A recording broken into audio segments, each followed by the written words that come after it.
Yung baklasin natin yung lock ng ano, valvula.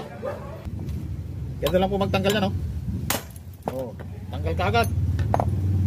Oh, wala na. Baklas na, ganito lang magbaklas ng ano. Dalawa pang spring yan. Malaki. Pag 155 wala pa naman alog. Goods pa naman.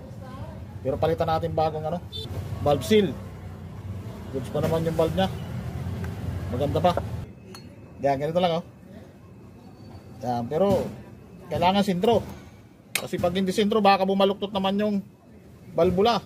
Kawawa yung may-ari, bibili ng bago.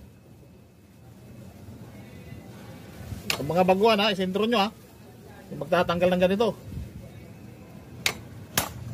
Oh, talsik ka agad.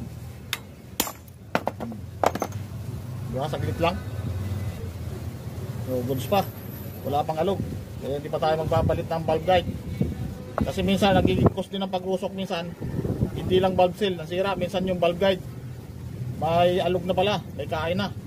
Kaya naalog na ito, hinahawi niya na yung valve seal, kaya napasok na rin yung langis. Yung mga chine-check po dyan pag magpapalit kayo ng ano, ng valve seal, check nyo na rin para hindi doble-doble ang trabaho.